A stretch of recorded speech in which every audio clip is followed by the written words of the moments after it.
Bismillahirrahmanirrahim. Assalamu alaikum. Welcome to Howard Academy, dear aspirants. Howard Academy online CSS, PMS और बाकी one paper की preparation में की जो कॉन्सेप्ट्स हैं उनके ऊपर फोकस करते हुए ऑनलाइन कोर्स ऑफर करते हैं जो कि आप घर बैठे आराम से तैयारी कर सकते हैं without travelling expenditure, without hostel expenditure.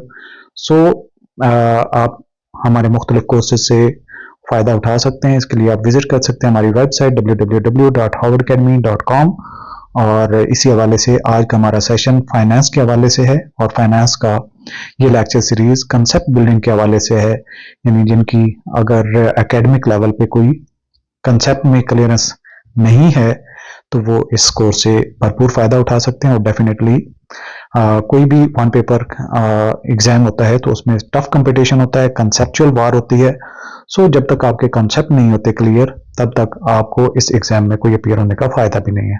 सो आज का हमारा सेशन होगा, लेसन के ओवरव्यू की बात करें तो प्रॉफिटेबिलिटी रेशियो पे हमने बात करनी है, यानी कि जो प्रॉफिट्स के रिलेटेड जो बातें होंगी वो रेशियोज हमें किस तरह से बताती हैं कि किसी बिजनेस की प्रॉफिट का ट्रेंड क्या है। उसकी अंदर अगर कोई इन्वेस्टर या स्टेक होल्डर्स उसके अंदर अपने आप को शामिल करता है, इन्वेस्टर्स है तो अपना वो शेयर खरीदेगा, पैसा डालेगा, क्रेडिटर्स हैं तो वो लोन देंगे, और इसी तरीके से बाकी भी स्टेक होल्डर्स होते हैं, सप्लायर्स वगैरह, वेंडर जिनको हम कहते हैं, तो वो भी इसी हवाले से ऐसे बिजनेस के अंदर इन्वेस्टमेंट करना चाहते हैं, अपने स्टेक्स लेके चलना चाहते हैं। क्योंकि कोई अगर सप्लायर है तो वो भी ऑन अकाउंट कुछ चीज़ें लेके चल रहा होता है। जब तक उसको प्रॉफिट बिजनेस का समझ में नहीं आता, अगर बिजनेस प्रॉफिट नहीं अर्न करना तो वो कैसे अपने डेट्स को क्लियर करेगा, वो शॉर्ट टर्म हो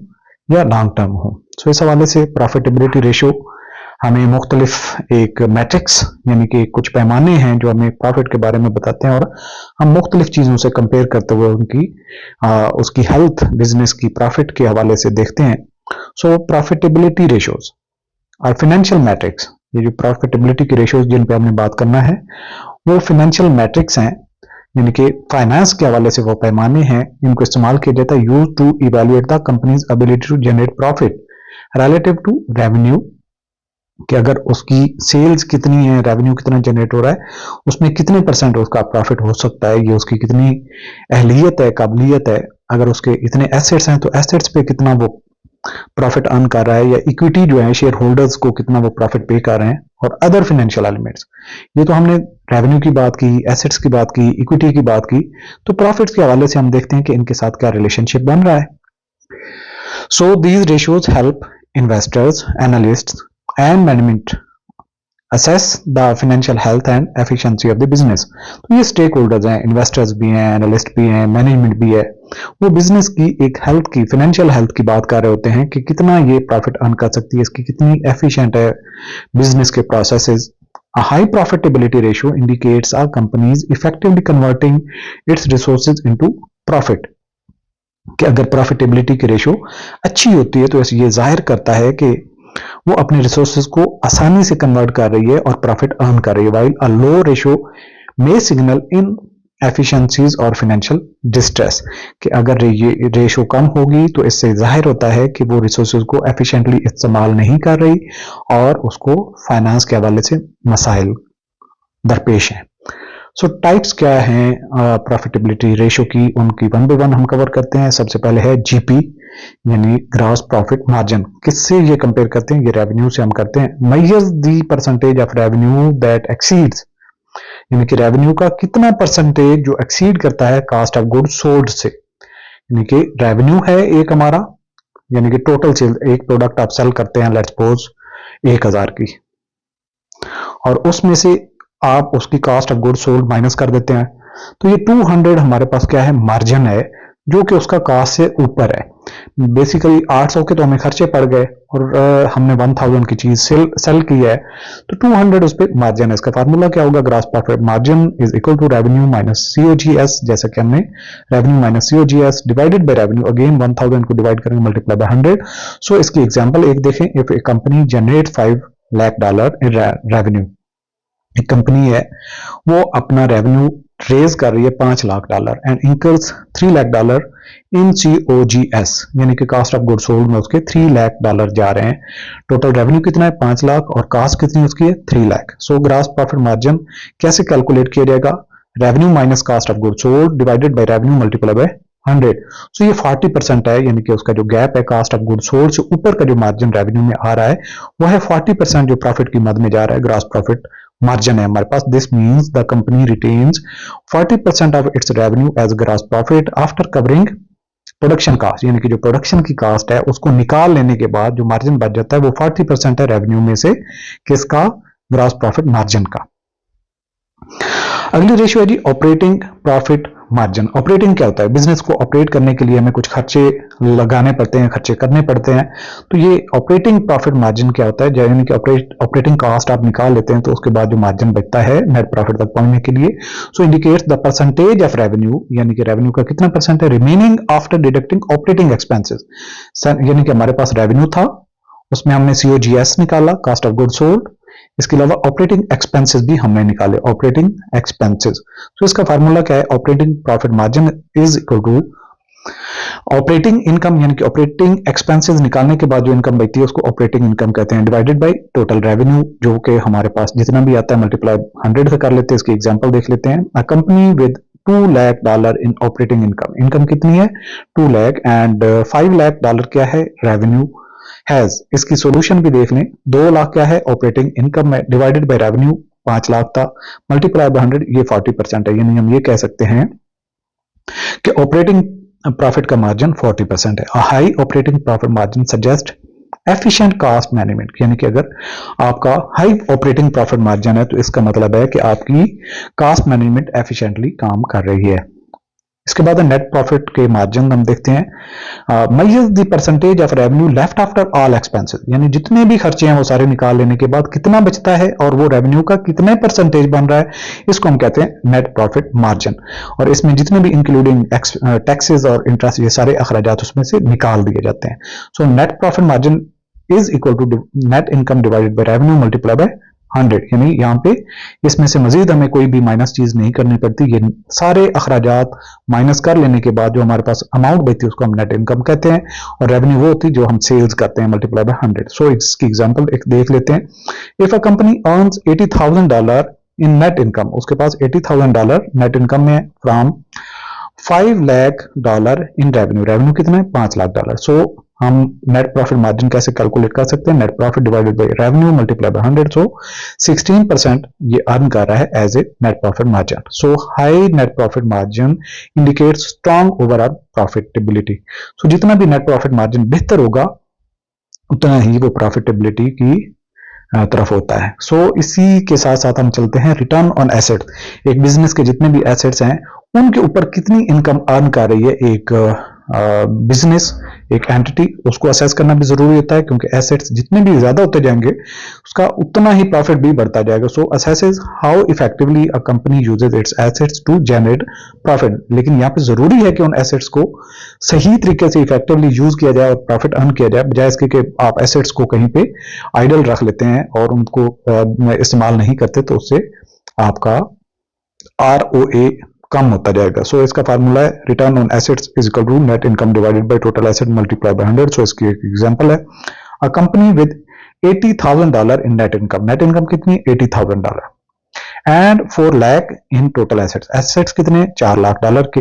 सो इसका कितना मार्जिन बनेगा रिटर्न ऑन एसेट्स का? 80,000 divided by 4 lakh multiply by 100। सो जितने भी एसेट्स हैं, एसेट्स की वैल्यू के ऊपर 20% प्रॉफिट अर्निंग हो रही है। This means the company earn 20% on its assets. So अगर ये 4 लाख के ऊपर 20% है तो इसी को अगर डबल कर दें तो ये भी रहेगा 20%, लेकिन अमाउंट ये 80,000 के बजाय 160,000 हो जाएगी। परसेंटेज वही रहेगी लेकिन उसका जो अमाउंट है वो बढ़ जाएगी। इसी तरीके से एक गुना और बढ़ा देंगे तो फिर इसमें 240 लाख बन जाएगा, लेकिन परसेंटेज वही रहेगी। This means the company earns 20% on its assets. इसी तरह रिटर्न ऑन इक्विटी, इक्विटी क्या होती है? जो शेयर होल्डर्स ने पैसा अपना डाला होता है बिजनेस को लेके चलाने के लिए, ऑपरेट करने के लिए, यानी कि शेयर होल्डर्स का जो इन्वेस्टमेंट हुई होती है उसको हम इक्विटी कहते हैं। Measures profitability relative to shareholders equity, इसका फार्मूला है ROE is equal to net income divided by share holder equity multiply by 100। पहले हमने यहाँ पे एसेट्स रखते थे जब हमने ROA की बात की थी, अब इक्विटी है तो शेयर होल्डर्स की इक्विटी आ जाएगी, शेयर होल्डर का हिस्सा आ जाएगा। इसकी एग्जांपल है, company has 80,000 in net income. Net income कितना है? $80,000 and $2 lakh in share holders equity, और शेयर होल्डर्स इक्विटी कितनी है? $2 लाख। सो इसकी हम ROE कैसे कैलकुलेट कर सकते हैं? यानी नेट इनकम डिवाइडेड बाय हमारे पास जितनी इक्विटी है मल्टीप्लाई बाय 100। सो इसका 40% बनता है ये। This indicates strong return for investor, यानी कि इन्वेस्टर्स को उनकी इक्विटी पे 40% तक अर्निंग हो रही है। सो प्रॉफिटेबिलिटी रेशियोज की इंपॉर्टेंस क्या है? इन्वेस्टमेंट डिसीजन करने के लिए ये इस्तेमाल होती हैं, यानी कि एक बिजनेस की जितनी अच्छी प्रॉफिटेबिलिटी रेशियो शो कर रही होती है, इट्स मीन कि उसकी फाइनेंशियल हेल्थ अच्छी है, उसके अंदर इन्वेस्टमेंट करने के लिए इन्वेस्टर्स आगे आते हैं, वो बड़ी खुशी के साथ उसमें इन्वेस्ट करते हैं, क्योंकि उनको पता होता है कि वो जितनी भी अमाउंट इसमें इन्वेस्ट करेंगे उसके ऊपर इनको रिटर्न मिलेगा। सो इसके अलावा ऑपरेशनल एफिशिएंसी का पता चलता है कि किसी भी बिजनेस के अंदर इक्विटी, उसके एसेट्स या जितनी भी उसकी इन्वेंट्री वगैरह, उसको कितना इफेक्टिवली यूज किया जा रहा है प्रॉफिट को अर्न करने के लिए। सो उसके बिजनेस के ऑपरेशन की एफिशिएंसी जाहिर भी गुड हेल्थ तभी होगी तो उसकी ये शो करती है, यानी कि उसके अंदर ऑपरेशनल एफिशिएंसी है जब प्रॉफिटेबिलिटी की रेशियोज अच्छी होती हैं। इसके साथ साथ फाइनेंशियल हेल्थ का पता चलता है। जो बिजनेस के अंदर प्रॉफिटेबिलिटी रेशियोज कम होती है रिलेटिवली, इट्स मीन कि उसकी ऑपरेशनल एफिशिएंसी कम होती है, इन्वेस्टर्स डिसीजन उसके लिए अच्छा नहीं करते, यानी वो वहां पे इन्वेस्टमेंट करना उनकी तरजीह नहीं होती। सो ये बेंचमार्किंग के लिए भी इस्तेमाल होती है प्रॉफिटेबिलिटी रेशियोज। एक बिजनेस है, उसमें नेट इनकम की अमाउंट देख लें या उसकी रेशियोज को देख लें, तो वो कितनी परसेंटेज ऑन एसेट दे रही है, कितनी percentage on share holder equity दे रही है। सो इन चीजों को देखते हुए इन्वेस्टर्स डिसीजन लेते हैं। सो अगर हम अपने टॉपिक को कंक्लूड करें प्रॉफिटेबिलिटी रेशियोज के हवाले से, so profitability ratios are essential indicators of financial performance. They help stakeholders assess how effectively a company generates profit, कि कितना इफेक्टिवली एक बिजनेस जो है वो प्रॉफिट जनरेट कर रहा है रिलेटिव टू इट्स रेवेन्यू से कंपेयर करें एसेट से या इक्विटी से। By analysing these ratios businesses can identify strengths, address weaknesses and make informed financial decision. So इन चीजों को देखते हुए वो अच्छे डिसीजन करते हैं investor. Regular monitoring of profitability ratios ensures sustained growth, financial growth and competitiveness in the market. So ये मैनेजमेंट के लिए भी एक अच्छा होता है, वक्तन फवक्तन वो इन रेशियो के ऊपर फोकस करते हैं, देखते हैं कि उनकी रेशियो बेहतर हो रही है या कहीं वीक हो रही है, तो इट्स मीन कि कहां पे प्रॉब्लम है, उस प्रॉब्लम को एड्रेस किया जाए। सो ये था आज का हमारा टॉपिक। अब इस टॉपिक पे आपकी कितनी ग्रिप है, कितनी अंडरस्टैंडिंग डेवलप हुई है, अब हम इसको क्विज से देखते हैं। सो कोशिश करनी है आपने कि पूरे क्विज के राइट आंसर चूज करें आप। क्वेश्चन नंबर 1 है, which of the following is not a profitability ratio. यहाँ पे रेशियो दी गई है, आपने देखना है कि कौन सी रेशियो है जो प्रॉफिटेबिलिटी के साथ मैच नहीं करती या उससे ताल्लुक नहीं रखती। Gross profit margin, return on assets, current ratio, return on equity. So right option is current ratio, ये प्रॉफिटेबिलिटी के हवाले से नहीं है। Question number 2, gross profit margin is calculated using which formula. Gross profit margin का formula आपने याद रखना है, कौन सा था जो हमने कवर किया था? Gross profit divided by total asset multiply by 100, gross profit divided by net sales multiply by 100, net profit divided by total sales multiply by 100, operating profit divided by net sales multiply by 100। Right option is gross profit divided by net sales multiply by 100। So यहां पे आपने net sales का मतलब है कि revenue, क्योंकि cell से ही आपका रेवेन्यू जनरेट होता है, तो इसमें कंफ्यूज आपने नहीं होना कि ये हम तो रेवेन्यू की बात कर रहे थे, यहाँ पे नेट सेल्स कैसे, सेल करेंगे तो रेवेन्यू जनरेट होगा।